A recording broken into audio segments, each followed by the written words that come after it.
Yeah. And, what are some of the other pretexts that we get for why it's preferable to elevate an Al Qaeda offshoot in Syria over the current government? So, we hear it's because Syria is a dictatorship, it's authoritarian.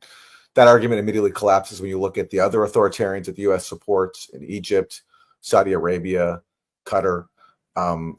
Plenty of torture and authoritarianism under those governments too. So that's not the reason. Then the Turkey, reason, Turkey. Well, Turkey's a bastion of democracy.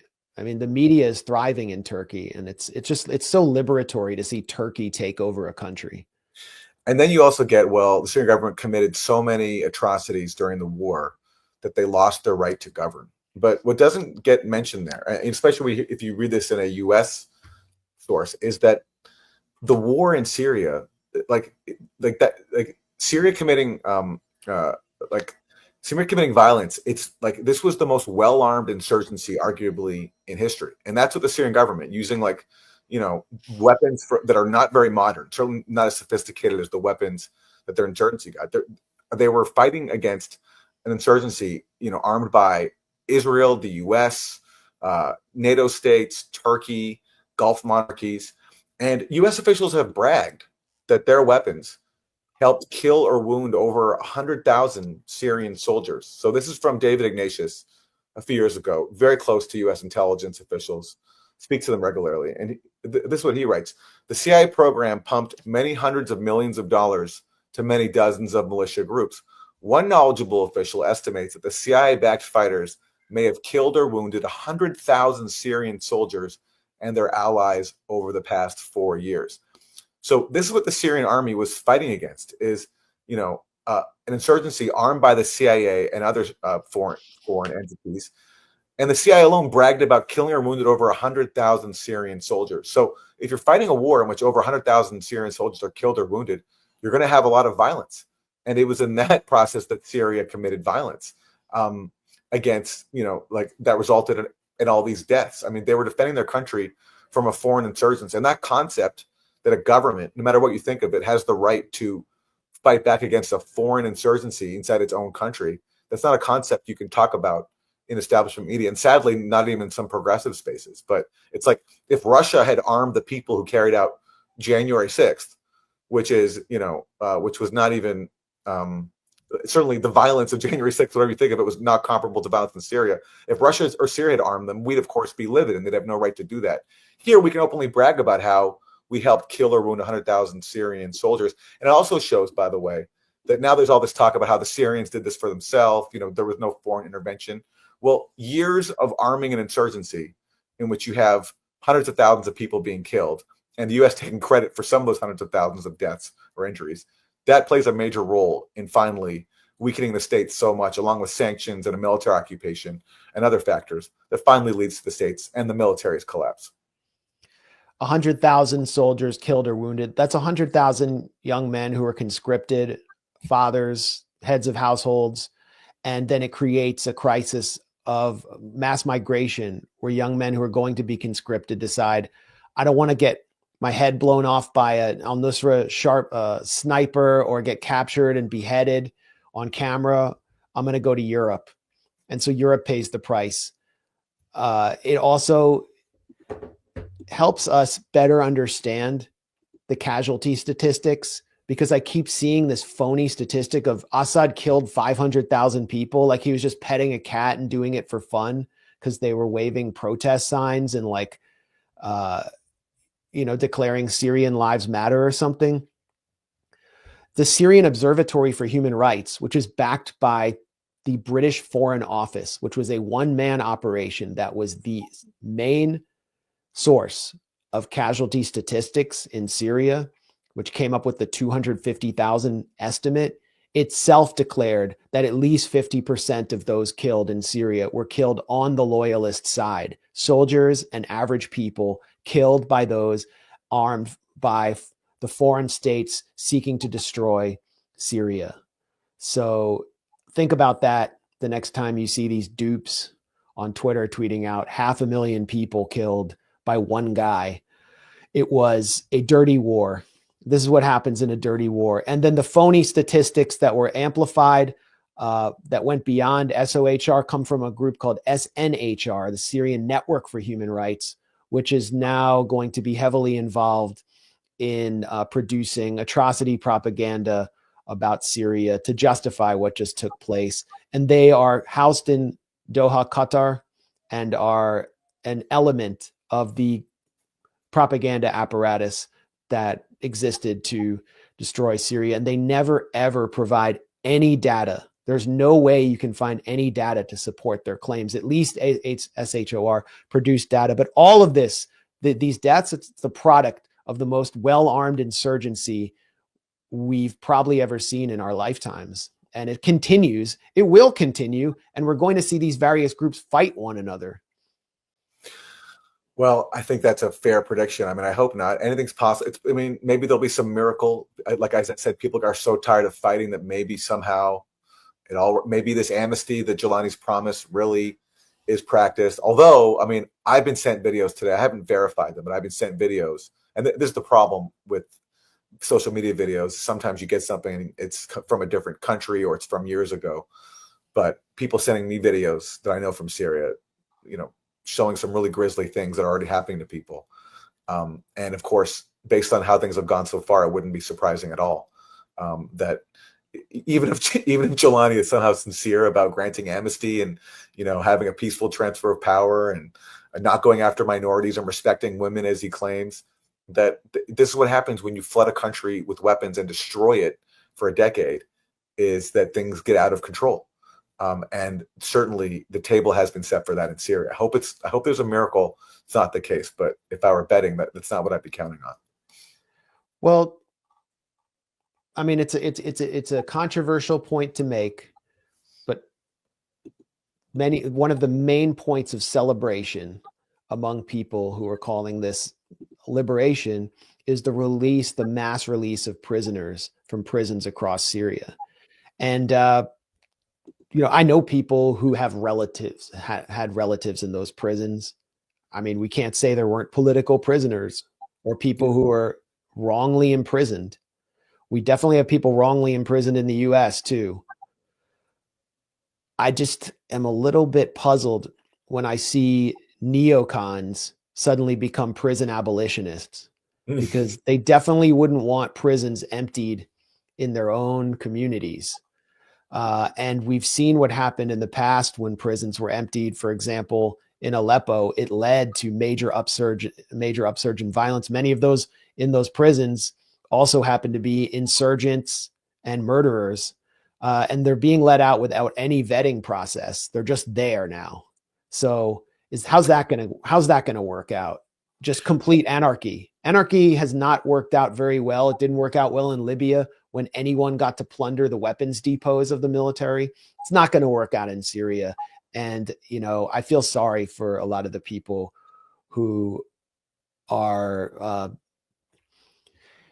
celebrating or looking for their relatives who come out of those prisons, because, the day after is going to be, it's going to be ugly.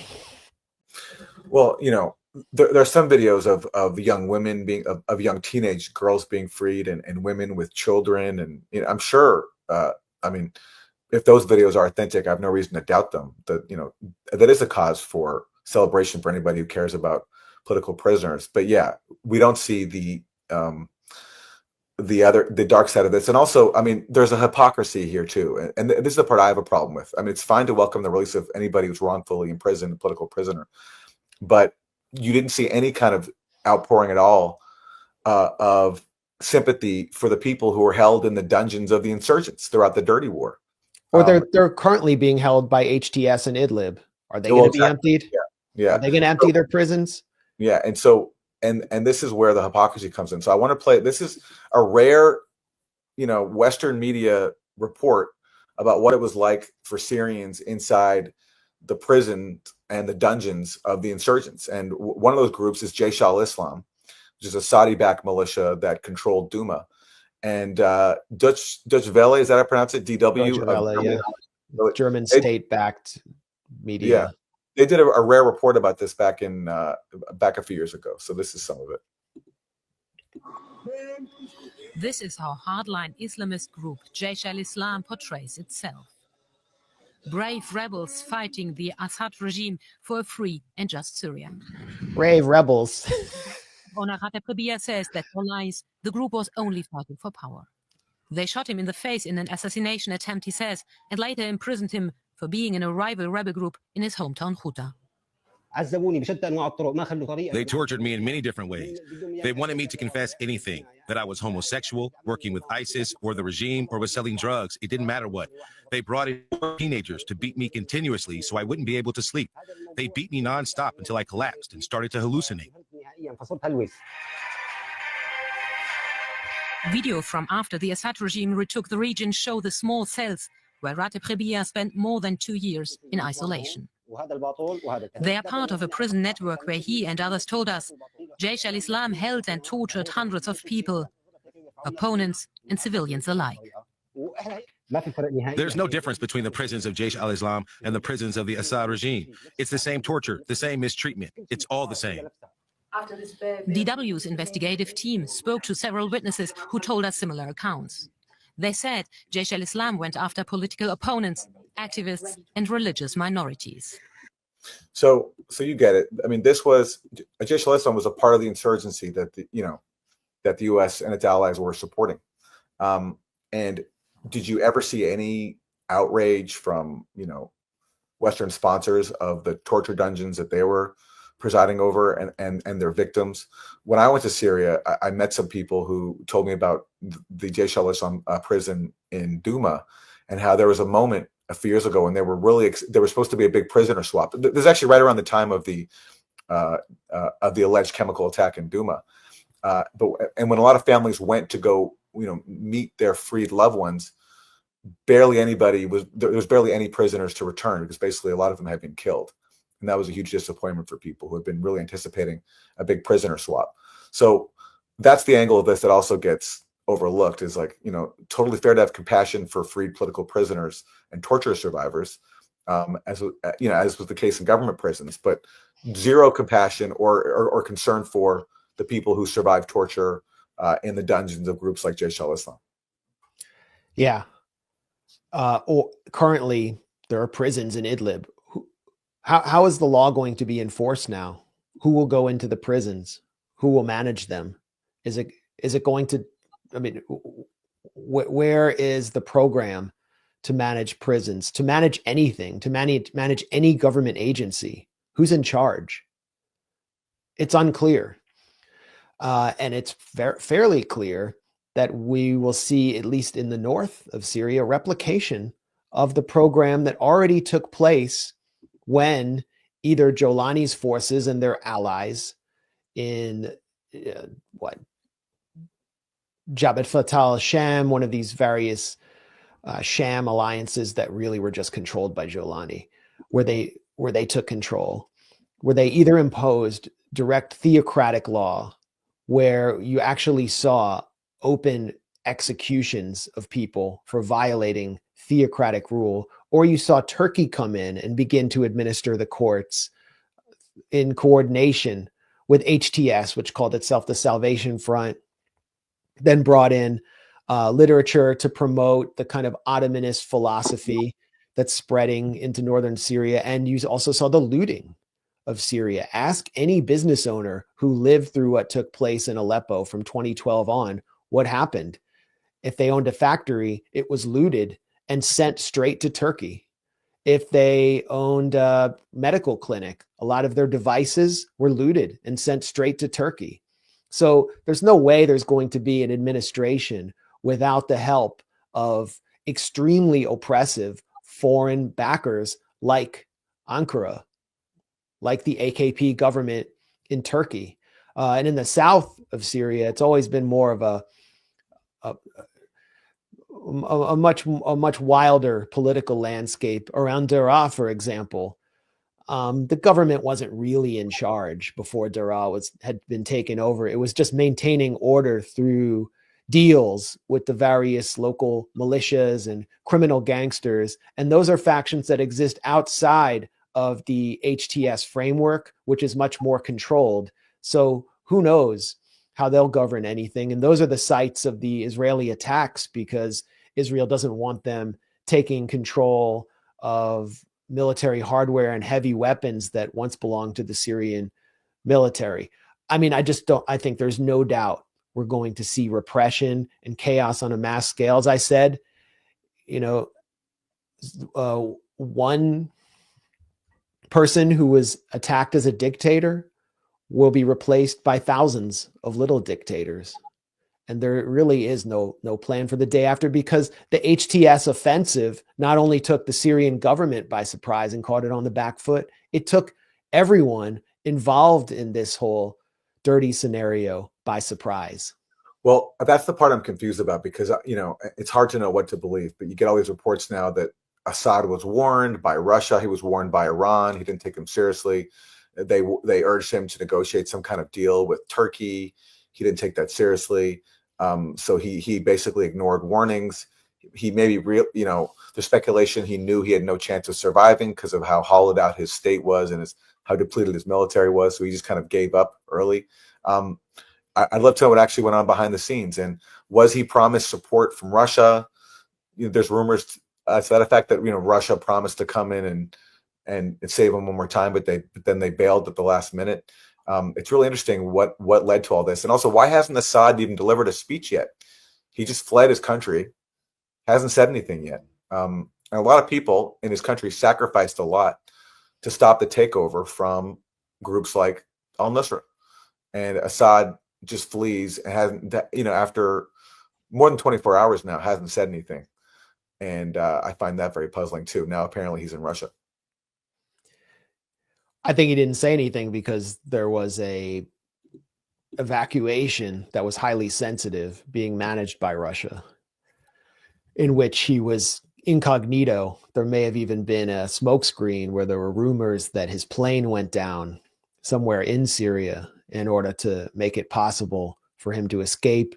I think this may have been in the works for a week or two when it was clear that the government militias around Aleppo would not fight, and that the Syrian government, which had been ground down, it's the Syrian army, which had been ground down, was incapable of holding off this advance by a pretty powerful force backed by a powerful military in Turkey. And, I would just one more point about prisons. I mean, here's how some of the prisons in East Ghouta were maintained by Jaish al-Islam. Here's them taking Alawite captives in cages out and using them by their own admission as human shields to prevent Russian bombing of the Saudi-backed Jaish al-Islam forces. This was reported by the Qatari-owned Middle East Eye, so I don't think anyone can doubt that this took place. So, Aaron, you were going to make a point. On our, just what we were saying about how well armed this insurgency was, and how, which made ultimately Assad's downfall inevitable, because how do you, as a relatively weak country, survive an insurgency fueled by, the world's strongest powers, plus the military occupation by the US and the sanctions and the constant attacks by Israel? So, when we really think about it, this was always inevitable. But I want to play a clip. This is Ryan Evans of the website War on the Rocks, which is it's a military website. There's a lot of military analysis of conflicts, including in Syria and Ukraine. Gets on a lot of think tank people. And this is from a few years ago. But he acknowledged just what we've been saying, that we're talking about one of the most well-armed insurgencies in history. Yeah, and the Free Syrian Army as well. Absolutely, I think the Free Syrian Army. It shouldn't be forgotten, as we often talk about the U.S. policy as non-intervention, but this was the Syrian opposition, the armed Syrian opposition was the most well-supported insurgency probably in the last 100 years by the United States mostly, but also by Saudi Arabia and other countries as well. So there you go. It's the most well-supported insurgency in the last 100 years. And that's just a critical context to understand what we've just seen. And that's a part of this that just always gets overlooked. It's all, now the narrative that this was done without outside intervention. This was all Syrians.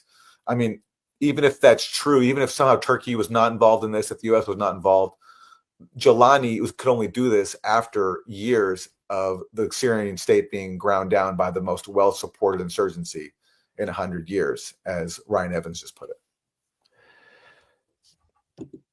Absolutely.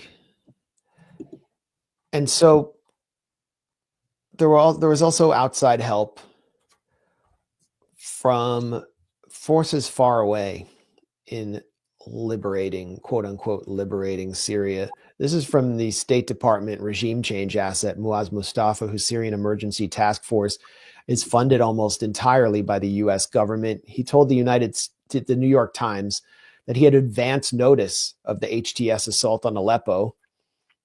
And he wrote, he said that a desire to aid Ukraine was another factor prompting the offensive with the aim of striking a blow against Russia, a mutual enemy. Muaz Mustafa said, I knew they had been making plans, but what surprised me was they took Aleppo in 2 days. And he said that there continued to be coordination between the rebels and Ukraine on issues like countering Russian misinformation. I don't know how they're doing that. And providing medical assistance. 2 nations are fighting for their country to be free of tyranny and outside occupation. It's natural for them to coordinate. So Ukraine was at least involved in a peripheral way. And it really speaks to what this is all about. It's about reinforcing Western empire. It is not about human rights or liberation. It is about retrenching the Western position in the heart of the Levant and exploiting the fact that Russia had to redirect a lot of its aerial forces, for example, at the Hmeimim air base in Syria, to the front lines in Ukraine. I mean, that's just a fact. Yeah. They couldn't provide air support when HTS was descending on Aleppo, which was another thing that left Syria so vulnerable. Yeah. And our friend Hekmat, Hekmat's last name is Abu Khater. Hekmat Abu Khater, who writes for the Grayzone. He was on with us a few days ago, and he predicted accurately, and I was skeptical of this, but he was right, that Russia and Iran would not come to Syria's aid. He totally called it, and that's exactly what happened. And then you have to wonder, when the Biden administration encouraged the proxy war in Ukraine, when they did everything they could to provoke Russia into invading, you have to wonder, was Syria part of their calculation that, all right, Russia defeated our plans in Syria with regime change, so maybe we can draw them into Ukraine, get some revenge against Russia for Syria because they pushed back the al-Qaeda-led insurgency, and maybe, who knows, maybe even bleed them so much that creates an opening for our al-Qaeda and friend allies inside Syria. I mean, maybe that's thinking too far. Maybe that's too reading too much into it. But you never know. I mean, all these wars are connected, as Muaz Mustafa just acknowledged. Without a doubt. Without a doubt. Look at Rand Corp's 2019 paper, I think it's called Extending. Yeah. Yes. What is it called? Undermining Russia, Extending Russia. Yeah. Yeah. If I remember right. You are remembering right. You are remembering right. One of the steps was to increase support to the Syrian rebels. But I think they noted that one of the problems with that was that could fuel extremism, because extremists dominated the insurgency. So that was kind of a setback. So they settled on, they also talk about cutting off the Nord Stream pipeline. So that was taken care of. Plus the fact that they also increased weapons to Ukraine.